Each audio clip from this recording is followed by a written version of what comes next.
colapsada. Entonces ya normalmente nos impide el ascenso de cualquier tipo de germen y más la secreción que tiene de las glándulas vaginales, por lo cual impide también el ascenso de los gérmenes. Después tenemos el cervix tenemos el orificio cervical externo, que muy frecuentemente está obturado por secreción mucosa de las glándulas endocervicales, entonces también actúa como una acción de protección frente al ascenso de los gérmenes. El útero. Bueno, ¿qué sabemos del útero? Tenemos una descamación cíclica mensual, que es la menstruación, y esa misma menstruación actúa como una función de barrido, ¿sí? De todos los gérmenes o de los detritus que puedan haber ascendido, mensualmente nosotros lo barremos con esa acción de la menstruación. Y las trompas, como sabemos también, tiene un epitelio cilíndrico ciliado, que estas cilias lo que hacen es el movimiento de cualquier tipo de secreción, que también actuaría de cierta manera como una acción de barrido.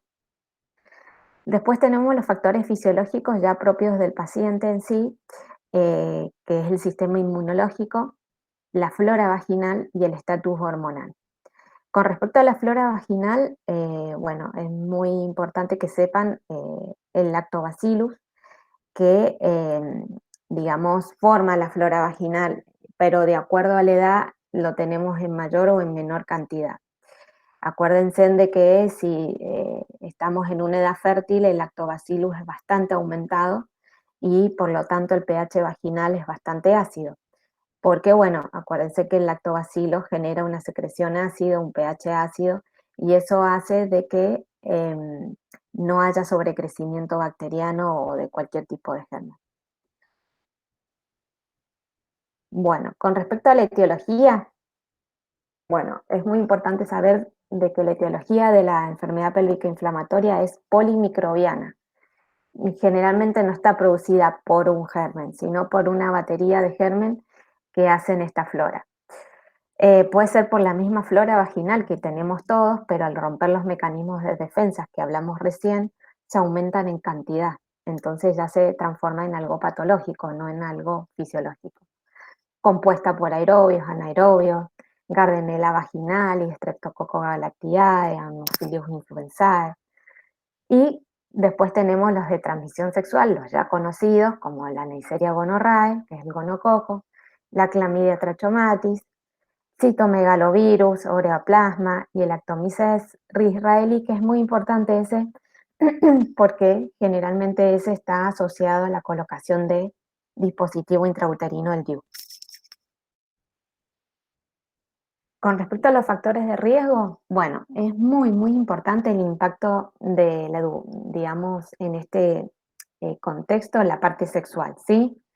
¿Por qué? Porque generalmente es en pacientes que, perdón, que tienen múltiples parejas sexuales, pareja masculina con múltiples parejas sexuales, que hayan medidas higiénicas inadecuadas, no el uso de los métodos de barrera, el estado de inmunosupresión, que haya tenido o que padezca infecciones de transmisión sexual, maniobras instrumentales del tracto genital, como por ejemplo la colocación de un DIU, que no sea con maniobras estériles, y las enfermedades sistémicas en sí, como una diabetes, como alguna eh, artritis reumatoidea, alguna enfermedad que ande por ahí y que genere mayor vulnerabilidad a cualquier tipo de germen.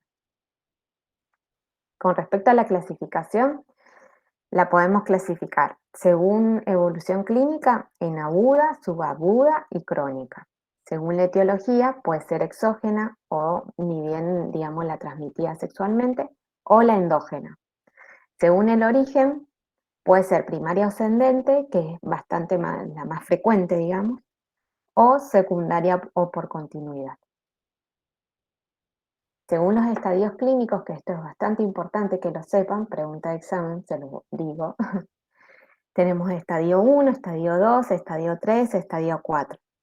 Según lo que uno clínicamente evalúa en el paciente, es el grado del estadio, ¿sí? En el estadio 1 generalmente hay una salpingitis, o sea, las trompas que están eritematosas, que están inflamadas, una endometritis, pero sin reacción peritoneal, ¿sí? En el estadio 2 tenemos lo mismo, pero con reacción peritoneal sin masa anexial.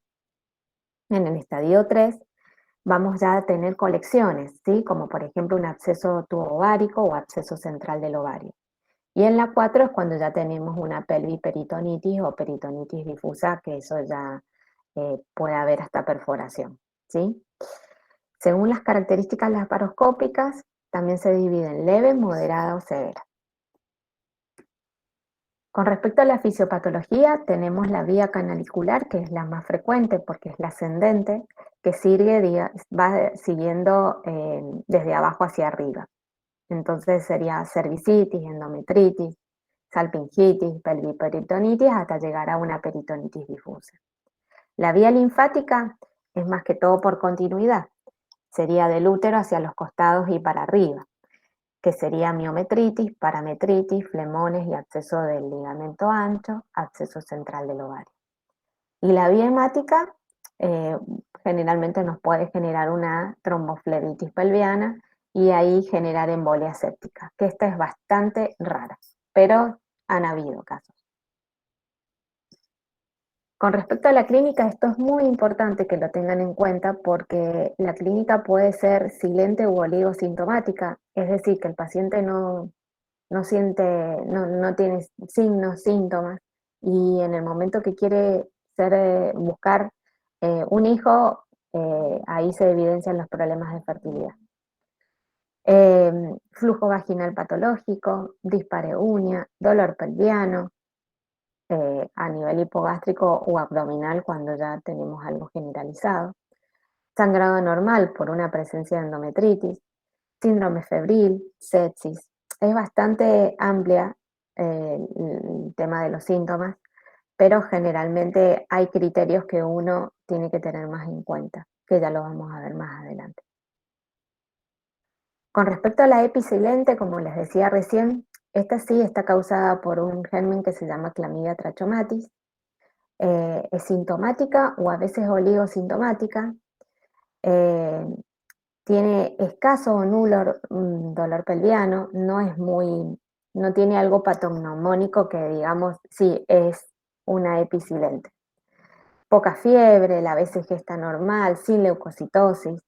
Entonces es como lo que va pasando en el tiempo. Hay una consulta tardía, pero eso que nos puede traer mayores secuelas.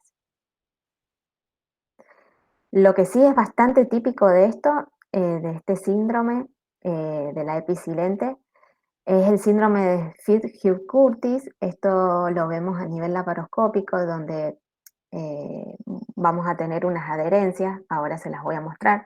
Pero, ¿qué sería este síndrome? Es dolor en el hipocondrio derecho asociado a fiebre, salpingitis y vesícula normal. Es como si fuera una hepatitis, ¿sí? Una manifestación de perihepatitis. Y está asociado a la clamidia trachomatis. Esto se vería laparoscópicamente, son las adherencias, eso que ven así más blanquitos son adherencias del hígado hacia el peritoneo. Esto es hipertípico en este síndrome de Fuchs-Curtis, ¿sí? Nosotros pensamos que es una enfermedad hepática, pero no, es una enfermedad ginecológica que está asociada a adherencias perihepáticas y nos genera como sintomatología de una vesícula, de hígado, ¿sí? Pero no es meramente de hígado.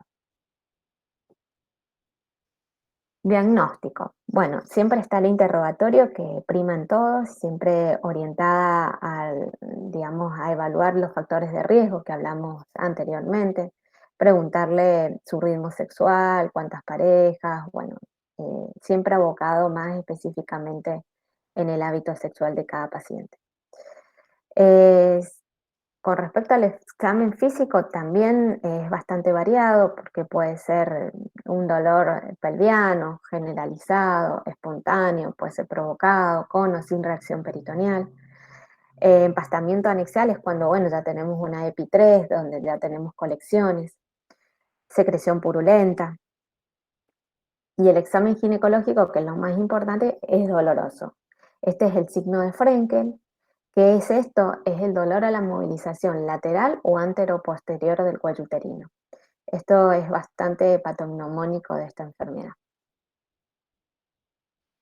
Con respecto a los exámenes complementarios, tenemos un laboratorio común, que siempre, bueno, vamos a pedir un hematocrito, una BCG, los leucocitos, hemocultivos, cultivo de flujo, urocultivo. A veces no es tan preciso que va a estar todo alterado, a veces vamos a tener alteraciones en más o en menos medida, pero normalmente muestra algo de, digamos, de alteración.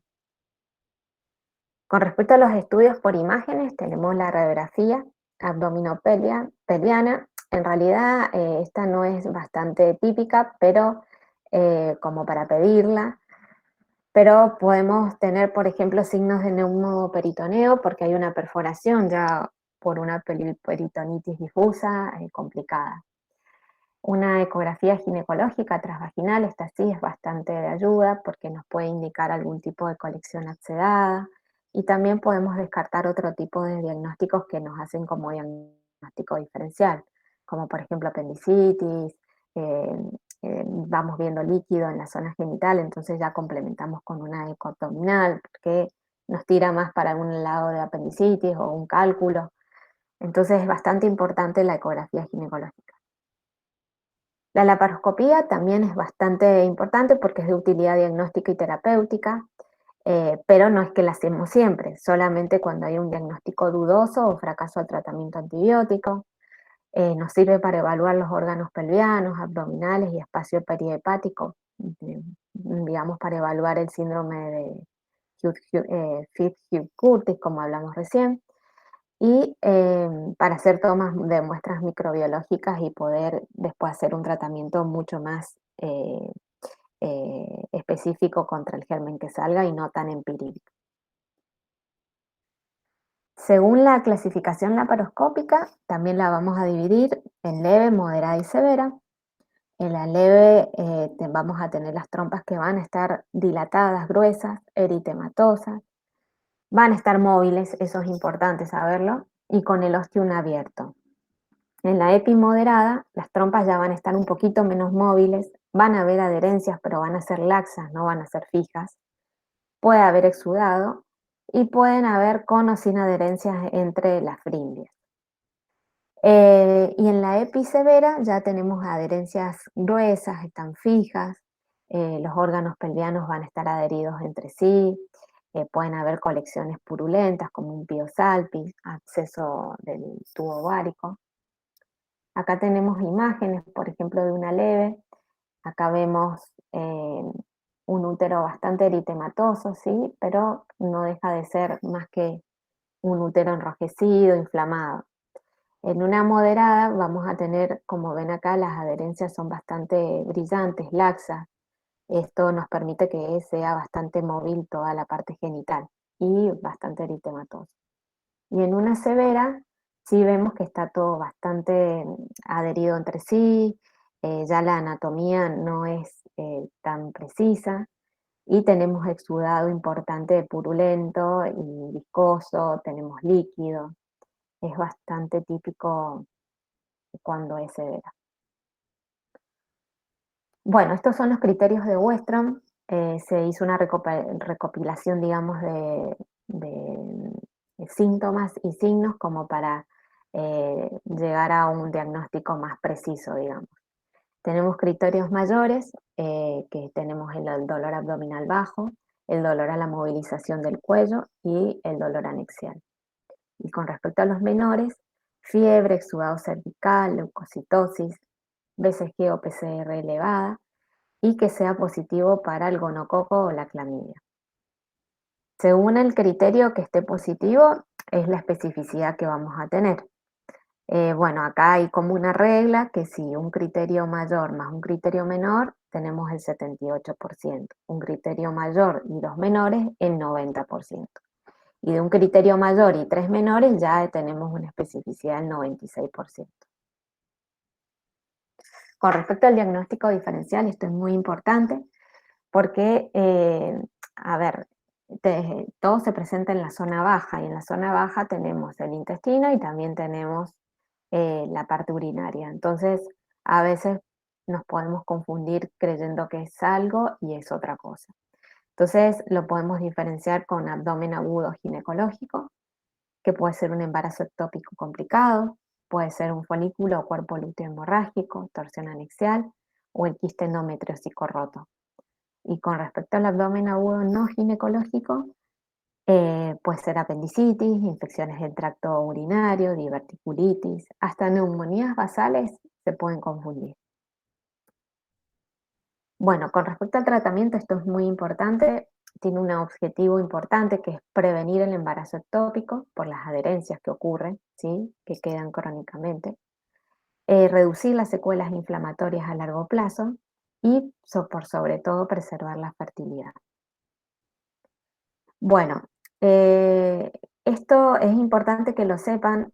Yo toda la bibliografía la saqué del libro de Fundamentos de la Ginecología de Testa, pero lo que es el tratamiento está bastante desactualizado, así que lo hice según las normas que nos manejamos en el hospital, que es con lo que se trabaja actualmente día a diario, ¿sí? No vale la pena que estudien algo que no está actualizado. Así que esto está, digamos, actualizado y esto sí lo estudian de acá. Lo demás lo tienen que rever también en el libro de ginecología. Entonces, esto se sacó del primer consenso del diagnóstico de tratamiento y prevención de las enfermedades de transmisión sexual, que es la SADI, de las guías de tratamiento de las enfermedades de transmisión sexual, del consenso de SOGIVA y de las guías europeas de la enfermedad pélvica inflamatoria.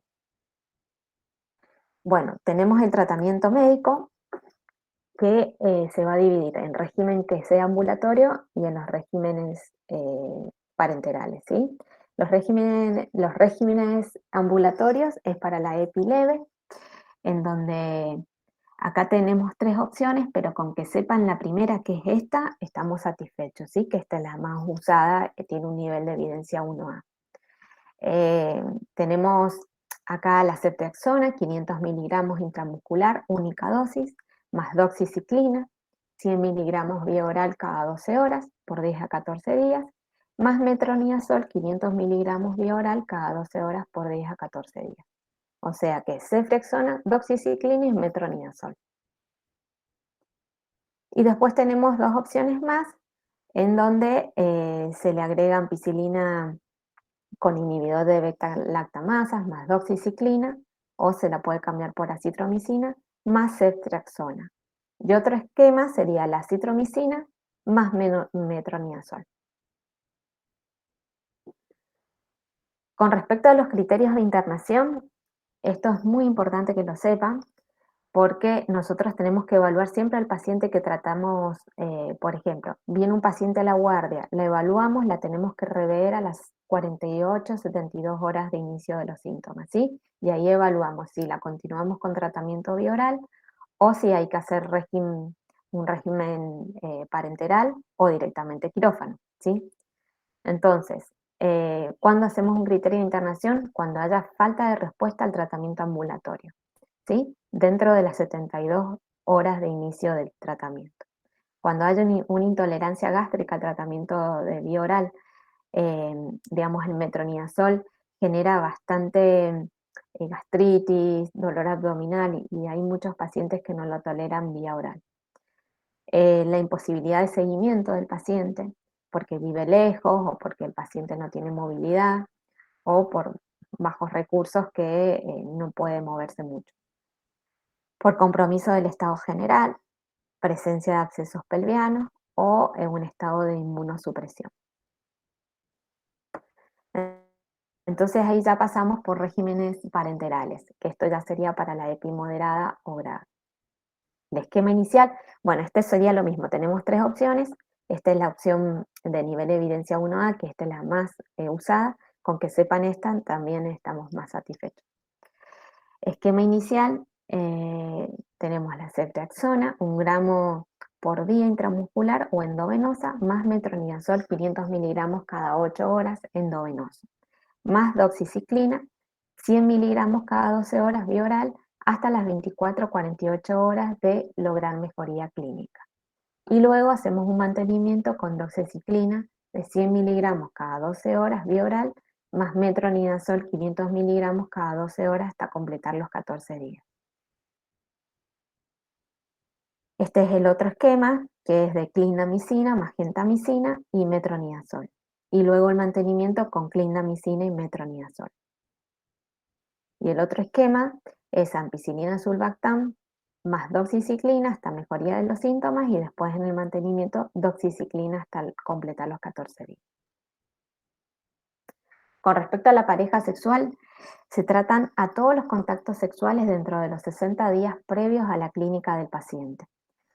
¿Qué se le da? Ceftriaxona 250 miligramos intramuscular, única dosis, más doxiciclina 100 miligramos cada 12 horas, vía oral por 7 días. O acitromicina 1 gramo, vía oral, única dosis. Esto es muy importante, ya que muchas pacientes recaen a veces en la enfermedad pélvica inflamatoria porque se trató ella, pero no la pareja. Entonces, es un círculo vicioso que nunca acaba. Por eso, concomitantemente al tratamiento de la paciente, hay que tratar a la pareja sexual. Con respecto al tratamiento quirúrgico, tenemos indicaciones. ¿Cuáles serían? Y en una EPI grado 4 o grave, ¿sí? Abscesos pelvianos, sospecha de otra patología quirúrgica o falta de respuesta al tratamiento médico.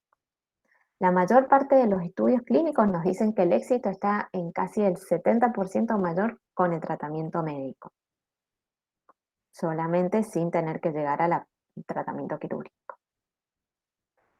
Esta enfermedad pélvica inflamatoria nos puede dejar secuelas. Es muy importante, por eso les decía lo de la vida reproductiva de la mujer, con respecto a la esterilidad que nos puede dejar entre el 15 al 25%, embarazo ectópico en un 8%, dolor crónico abdominopelviano en un 20% y recurrencias también en un 25%. Con respecto a la prevención, tenemos una prevención primaria, que es evitar la infección modificando todos los hábitos sexuales riesgosos, uso de métodos anticonceptivos de barrera. Y con respecto a la secundaria, diagnóstico y tratamiento precoz para evitar tanto la progresión de las secuelas y la vida reproductiva de las mujeres. Bueno, ahí la terminamos a la presentación. A ver, ahora salgo.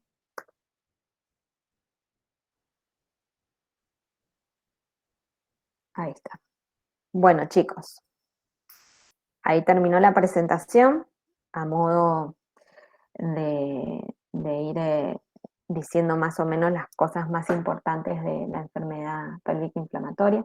Como les decía, la bibliografía está en base del libro de Testa de Fundamentos de Ginecología, pero la parte de tratamiento la hicimos con consensos de lo que se hace actualmente. Así que no sé si tienen alguna duda, quieren preguntar algo. Doctora, con el tratamiento médico solamente resuelven todas esas adherencias que se veían en las imágenes, o eso, por más que se resuelva la enfermedad en sí, las adherencias igual quedan. Mira, la enfermedad pélvica inflamatoria es inflamatoria y todo lo que es inflamatorio generalmente después deja una cicatriz interna en los órganos. Entonces, nosotros lo que tratamos de hacer es disminuir esa parte inflamatoria, pero la enfermedad pélvica inflamatoria tiene esa complicación que nos puede dejar adherencias a futuro, por eso complica bastante la vida reproductiva de las mujeres. Pero si está bien tratada oportunamente, en tiempo, generalmente no tenemos muchas secuelas, así que serviría para evitar la cantidad de adherencias del tratamiento médico. Gracias, doctora. De nada.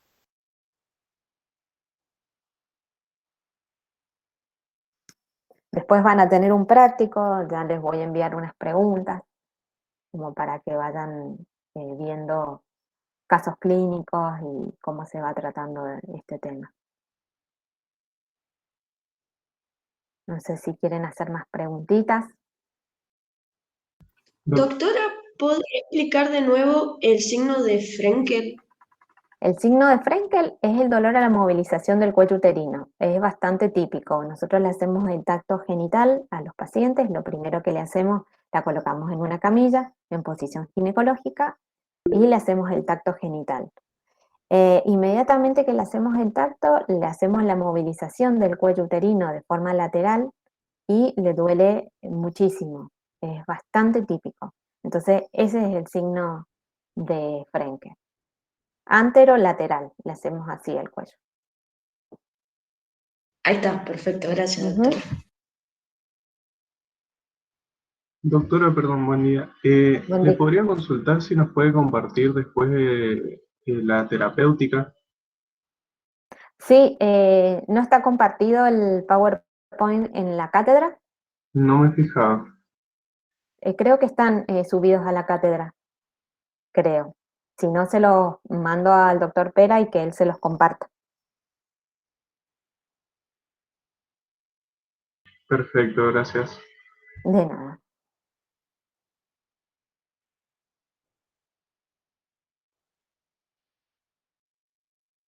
Después vamos a ver endometriosis, creo que me toca la semana que viene.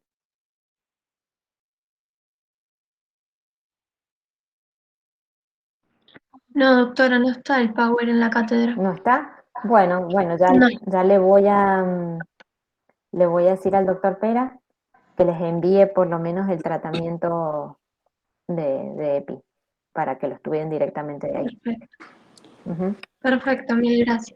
Bueno.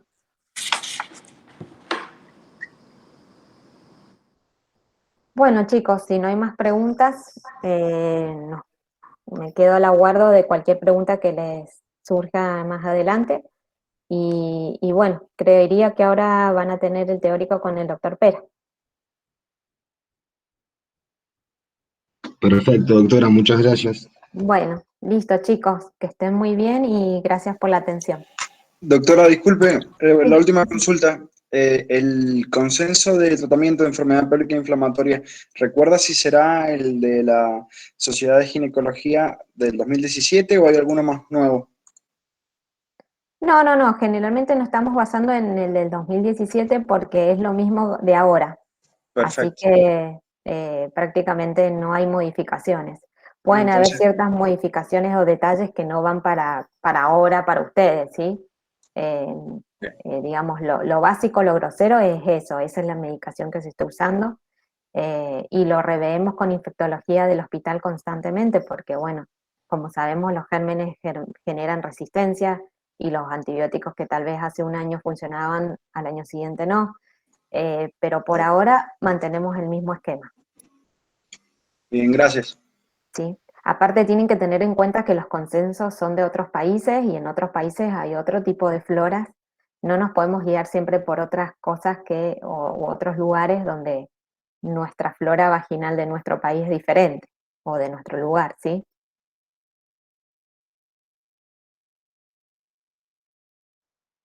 Bueno, chicos, Doctora, buen día. sí, buen día. Le hago una consulta. ¿Los doctores que dan práctico en la facultad están habilitados para dar el práctico hoy o no vamos? Claro, lo hablé al principio de la Sí, es que charla. no entendimos bien, parece, porque nos estamos escribiendo entre todos. Bien, no tienen que ir hoy día al hospital central. No sé, en los otros hospitales creería que sí, a los que les han tocado, pero lo que respecta al hospital central no, porque Ah, ok. desde capacitación del hospital central nos dijeron que antes de que vayan al hospital central a hacer los prácticos tienen que hacer un curso o una charla, les van a dar de bioseguridad por el tema del COVID. Ah, Entonces ok. van a evaluar si les dan la charla a todo el grupo entero, digamos, o por grupitos chiquitos. Eso lo iba a manejar entre capacitación del Hospital Central y la Secretaría de la Universidad de Mendoza. Ok. Y Si no nos han aparte, mandado nada, todavía no. De todas maneras, vamos. ahora cuando tengan el teórico con el doctor Pera, él les va a ampliar un poquito más la información. Pero yo se los digo como para que ahora ninguno se vaya para allá. ¿Sí? Para el central. Claro, que no se vayan Pero a la facultad usted iría. a la facultad. Si tiene práctico en la facultad, por ejemplo, Sí, mi sí, grupo tiene sí. que ir a la facultad. Sí, sí, Ah, ok. los que tienen en facultad o en otros hospitales o en otros centros de salud, sí, no, no hay problema. Es precisamente en el Hospital Central. Ah, ok. Muchas ¿Sí? gracias, doctora. De nada. Hasta luego. Hasta luego. Doctora, Sí, ¿y los que tenemos práctico con usted? claro, hoy Eh, día tenían práctico supuestamente conmigo a partir de las 10, o sea, a partir de las 8:30 y después otros chicos a partir de las 10, pero no, no pueden ir hoy, bien, ¿usted en qué hospital trabaja, doctora? en el Central, Bien, listo. claro. Entonces, eso queda organizado con el doctor Pera. Claro, ahora él les va a decir cuándo van a comenzar en el Hospital Central los que les toque ir al Hospital Central. Ok, bueno, muchas gracias, doctora. Hasta Listo. luego. Bueno, listo chicos, hasta luego, que estén bien. Igual.